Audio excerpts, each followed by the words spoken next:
Ini marilah kita sadari diri kita, termasuk saya sendiri juga belajar seperti Anda semua.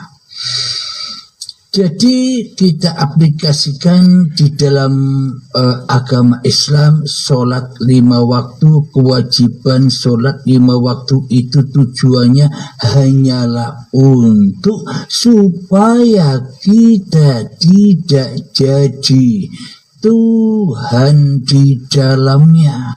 Sholat 5 waktu itu tujuannya supaya kita merelakan, meridhokan bahwa hidup ini bukan hidup manusia kita. Apa buktinya?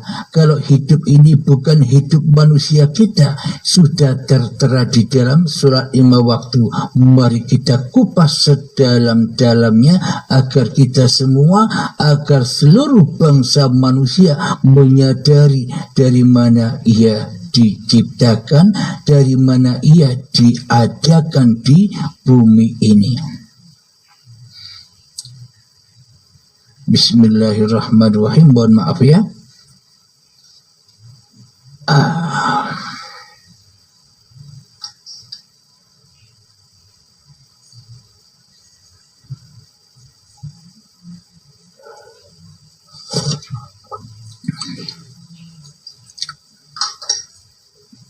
Bismillahirrahmanirrahim.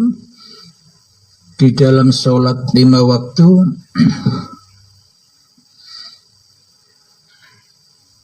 bagi umat Islam, Kanjeng Nabi sudah mengajarkan innamal a'malu binniyah. Jadi segala sesuatu itu tergantung niatnya. Maknanya tergantung niatnya itu di dalam segala sesuatu yang kita lakukan, di dalam segala sesuatu kehidupan. Bila di dalamnya dikuasai oleh Tuhannya, itulah niat yang lurus, yakni lillahi ta'ala. Namun bila di dalam hatinya masih diri manusianya yang merasa melakukan, yang merasa berkuasa atas segala aktivitasnya, maka seluruh apapun yang diamalkannya tersesat dari Tuhannya. Maknanya tersesat, dimakan oleh hawa nafsune dewe. Akhirnya diakuinya lah semua pekerjaan ini, semua amal-amal ibadah ini sebagai dirinya lah yang melakukan. Inilah orang-orang yang tersesat dari jalan Tuhannya karena niatnya tidak lurus, niatnya tidak membuka pintu lillahi ta'ala. Ketika kita sholat pastinya ada niatnya.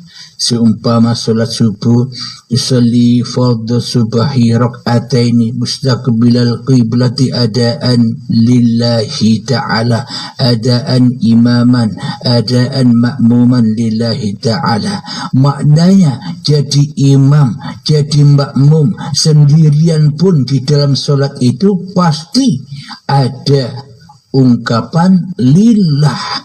Jadi keadaan berjamaah pun, jadi keadaan jadi imam pun, jadi keadaan jadi makmum pun, jadi keadaan sholat sendirian pun pasti wajib dikembalikan lagi bahwa semua ini, keadaan ini hanyalah milik Allah, hanyalah milik uripe Allah. Itulah niat yang lurus. Jangan diniatkan kemana-mana, luruslah kepada uripe Allah. Allahu Akbar. Setelah lurus niat itu, maka nyatalah kebesaran Allah yang mengangkatkan tangan ini, hidup yang mengangkatkan tangan Allahu Akbar, maka benarlah keakbaran Allah ketika manusianya sudah mati. Ini bukti lambangnya. Maka nyatalah kebesaran Allah ketika manusia sudah tak wujud lagi. Maka nyatalah kebesaran Allah ketika manusianya sudah tak hidup lagi, sudah tak kuasa lagi. Angkat tangan, jangankan berdiri, ngangkat tangan pun tak bisa. Jangankan angkat tangan, bernafas pun tak bisa. Bila tanpa uripe Allah, maka tersadarlah manusia bahwa Tuhanlah yang mengangkatkan tangan, Tuhanlah yang menggerak-gerakkan tubuhnya. Maka nyata kebesarannya bila manusianya rela, ridho bahwa diri manusianya itu ternyata hanya sebuah makhluk, hanya seorang makhluk, hanya benda yang mati. Inilah tujuan sholatnya seluruh manusia. Inilah tujuan ibadahnya seluruh manusia. Inilah tujuan persembahannya seluruh manusia kepada Tuhannya. Meskipun wadah-wadah agamanya berbeda, namun tujuannya sama, menghadap, menghamba kembali kepada yang menciptakannya. Kemudian setelah Allahu Akbar, setelah mati manusianya, tujuan sholat 5 waktu itu kan kita tujuannya belajar mati, bukan belajar tambah jadi orang mulia.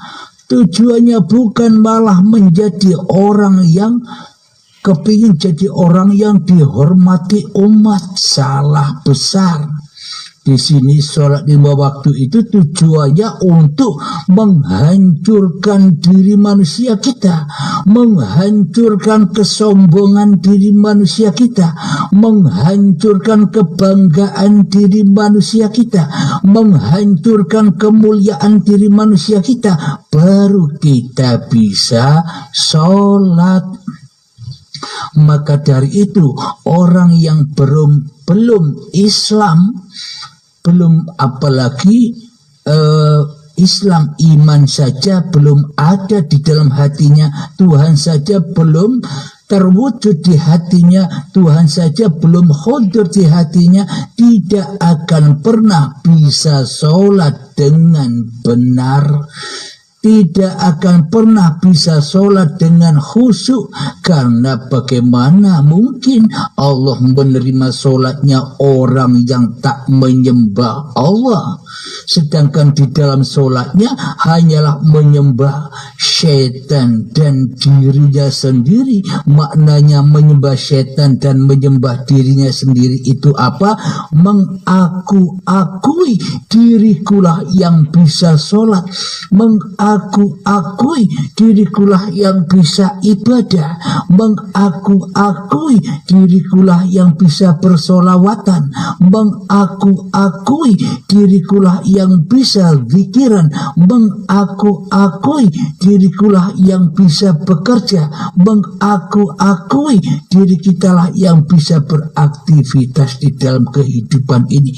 Inilah yang dimaksud manusia seperti Fir'aun, yang ada yang wujud di hatinya hanyalah dirinya sendiri, sementara Allah gaib, sementara Allah tiada, sementara Allah mati bagi diri manusianya. Mana mungkin bisa menghadap kepada yang mati sementara dirinya yang merasa menjadi Tuhannya di dalam kehidupan ini.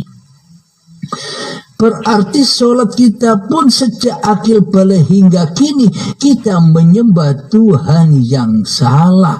Jadi tersesatlah semua amal kita, jadi hilanglah, jadi terbakarlah semua amal kita. Jangan kita harap amal itu akan membuat bekal kita di akhirat. Wong amalnya sudah dimakan-makan sendiri, berbuat-buat sendiri, disembah-sembah sendiri, dicipta-ciptakan sendiri, diagung-agungkan sendiri, diwujud-wujudkan sendiri, dimulia-muliakan sendiri. Kita selama ini menyembah berhala-berhala.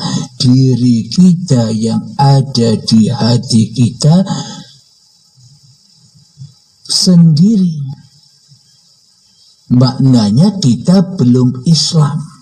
Jadi saya tunjukkan bagaimana cara sholatnya orang yang sudah masuk Islam. Jadi ketika Allahu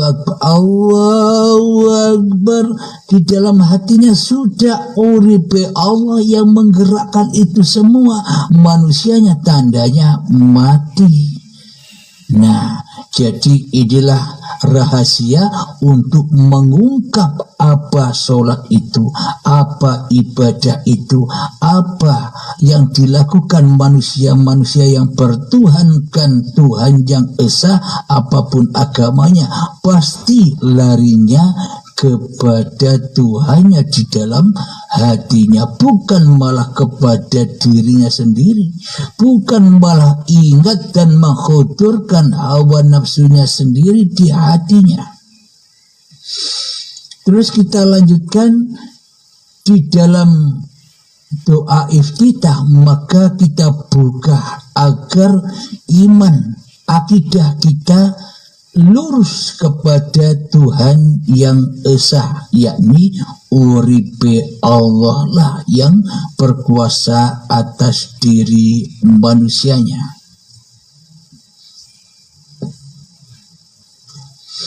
Mari kita baca doa iftitah untuk membuktikan bahwa di dalam sholat itu kita wajib mati dulu baru bisa sholat yang benar di sisi Allah, bukan di sisi setan sholatnya. Selama ini kan kita sholatnya di sisi setan. Selama ini sejak akil balik hingga setua ini kita ibadahnya di sisi setan, di sisi hawa nafsu, diakui oleh dirinya sendiri ibadah-ibadahnya. Kemudian malah merasa bangga dan merasa mulia dengan ilmu dan amal kita selama ini. Inilah bahwa bukti selama ini kita tidak beragama kepada Allah, tidak mentuhankan Allah, tidak mewujudkan Allah di hati kita, malah mewujudkan syaitan dan hawa nafsu kita sendiri. Berarti selama ini kita salah Tuhan, salah akidah, salah tuntunan yang dituntunkan oleh Kanjeng Nabi Muhammad sallallahu alaihi wasallam, membawa agama yang rahmatan lil alamin. Mestinya Allah yang wujud, lo kok manusianya yang wujud? Itu sudah pasti salah Tuhan. Maka jangan kita harapkan amal itu akan ketemu. Buang saja amal itu semua, karena semua amal itu yang selama ini kita kumpulkan itu sebenarnya racun api neraka. Apakah kita mengharapkan racun dan api neraka itu kembali kepada kita? Sudah, buang saja. Maknanya hiduplah kembali seperti bayi, perbarui imanmu dengan la ilaha illallah. Alhamdulillahirabbil alamin. Mari kita lanjutkan. Di dalam doa iftitah sudah diterangkan, ini saya baca Arabnya dulu ya. Setelah takbiratul ihram, Allahu Akbar kabira walhamdulillahi katsira wa subhanallahi bukratan wa asila. إني وجهت وجهي للذي فطر السماوات والأرض حنيفا مسلما وما أنا من المشركين إن صلاتي ونسكي ومحياي ومماتي لله رب العالمين لا شريك له وبذلك أمرت وأنا من المسلمين. Yang artinya Allah Maha Besar. Ketika takbiratul ihram Allahu Akbar, nyatalah di dalam hati kita bahwa hiduplah yang melakukan ini semua, bahwa hiduplah yang mendirikan badan ini, bahwa hiduplah yang mentakbirkan badan ini. Manusianya sudah jangan ikut-ikut lagi, biar Allah yang menguasai kita, janganlah kita yang menguasai Allah. Terbalik itu. Kemudian setelah Allah Maha Besar, Allah memuji dirinya sendiri. Segala puji bagi Allah dengan pujian yang banyak. Maha suci Allah pada waktu pagi dan petang. Inilah buktinya bahwa uripe Allah yang berkuasa, yang berkuasa atas segala puja dan puji. Bila tak ada uripe Allah, apa ada puja dan puji? Bila tak ada uripe Allah, apakah ada kesucian? Inilah kesucian uripe Allah di waktu pagi dan petang. Selanjutnya artinya, sesungguhnya aku hadapkan wajahku kepada wajah Tuhanku, wajah Allah. Sesungguhnya aku hadapkan ini wajahtu wajhiya lilladzi fatara samawati wal ard. Sesungguhnya aku hadapkan wajahku kepada wajah Tuhanku yang telah menciptakan langit dan bumi dengan segenap kepatuhan atau di dalam keadaan tunduk. Inilah buktinya bahwa wajah kita, bahwa wajah seluruh alam semesta ini hakikatnya wajhullah. Bila manusianya mati, tapi bila manusianya masih hidup, ya takkan pernah bisa menyaksikan wajhullah. Akan tetapi yang disaksikan hanyalah wajahnya iblis saja, wajahnya setan saja, wajahnya diri manusianya sendiri saja yang disembah-sembah di dalamnya. Bila manusianya tidak mau mati di dalam kehidupan ini.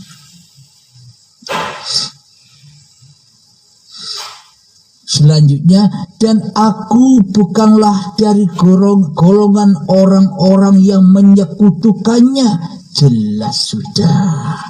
Jadi orang yang beragama itu, jadi orang yang bertuhan itu, bagi orang yang melakukan aktivitas syariat agamanya, apapun agamanya, apapun syariatnya, bila di dalam hatinya sudah rela ridho kembali kepada yang menghidupi diri manusianya, itulah orang-orang yang tidak syirik kepada Tuhannya. Akan tetapi meskipun kita memeluk agama apa saja, meskipun kita melakukan syariat-syariatnya agama apa saja, bahkan Islam pun, syariat Islam pun, bila di dalam hati kita masih wujud manusianya, masih hidup manusianya yang merasa melakukan sholat dan melakukan segala aktivitas kehidupan, seolah-olah kita begini, wahai Tuhan, stop, jangan kau ikut-ikut ibadah aku, enyahlah, goiblah, tiadakanlah dirimu Tuhan. Aku yang ada, aku yang wujud, aku yang hidup, aku yang berkuasa atas sholatku. Apakah ini dikatakan sholat? Inilah kesyirikan. Jadi selama ini sejak akil balik tiba hingga setua ini kita syirik, belum beragama apalagi bertuhan. Wong di dalam hatinya tak ada Tuhan kecuali yang ada hanya diri kita sendiri. Ini yang harus kita ketahui bersama, wahai umat manusia. Kita lanjutkan, artinya sesungguhnya sholatku, sesungguhnya ibadahku. Ini peringatan bagi seluruh manusia apapun agamanya, apapun syariatnya. Sesungguhnya sholatku, ibadahku, hidup dan matiku hanyalah milik Tuhan semesta alam. Inilah manusia-manusia yang sudah kembali kepada Tuhannya. Jadi tujuan beragama seluruh manusia, jadi tujuannya ibadah seluruh manusia, jadi Tuhannya bertuhan bagi seluruh manusia.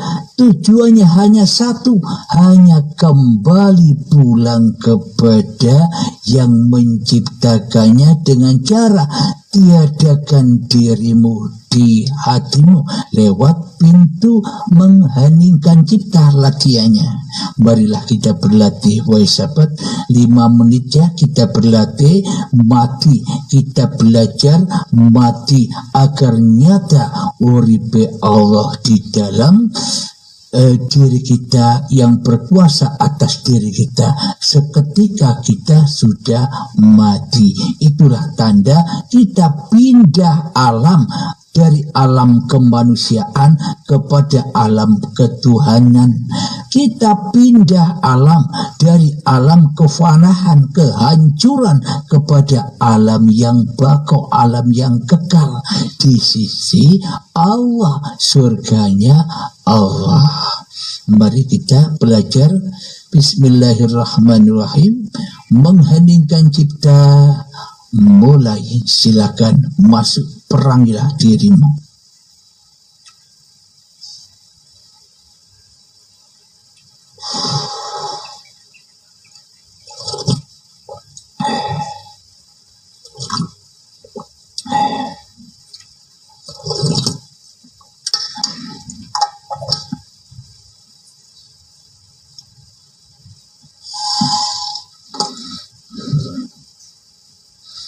Lima menit belajar.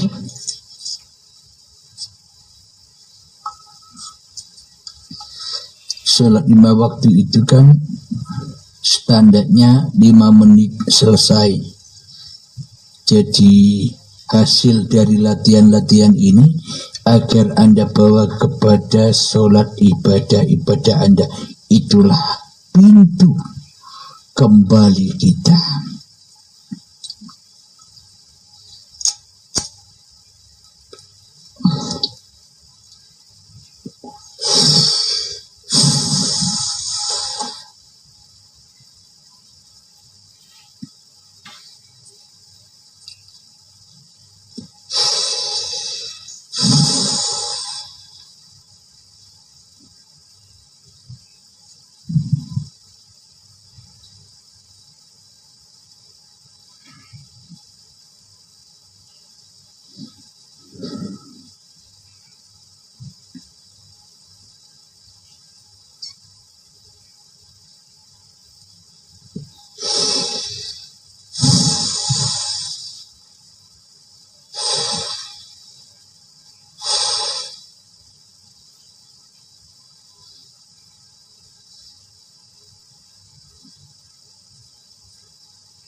Bagi saudara-saudaraku, sahabat-sahabatku, penyimak setia kajian Uripe Allah, bila Anda mendapatkan kesulitan-kesulitan untuk belajar mengheningkan cipta, mematikan diri, menghancurkan diri, maknanya kesulitan di dalam aplikasi kehidupan ini, bisa datang ke Medan, bertemu saya langsung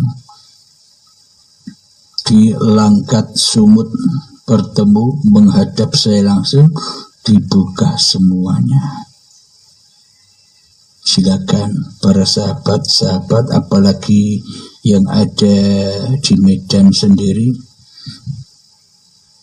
tidak jauh jarak kita, jangankan hanya di lingkup Indonesia saja, meskipun jauh sejauh-jauhnya negara dari Indonesia, bila Allah berkehendak maka tak ada aral melintang untuk menuju Allah. Maknanya untuk memahami kajian-kajian uripe Allah ini, karena kajian-kajian seperti ini takkan pernah bisa ditukar dengan bumi diserupakan intan permata yang termahal pun. Bila ditukar dengan ilmu Allah tak akan ada bandingnya.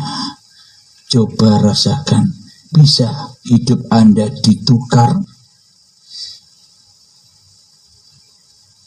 Nah, maknanya belajar hening ini menukar hidup yang Anda aku selama ini dikembalikan kepada Tuhan.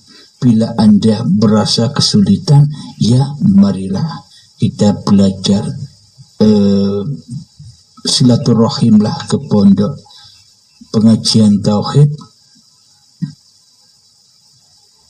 Nur Tajalli Sifatullah di Langkat Medan.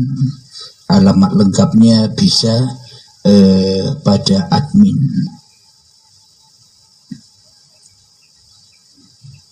Tapi kalau mau belajar sendiri ya silahkan, tidak ada paksaan.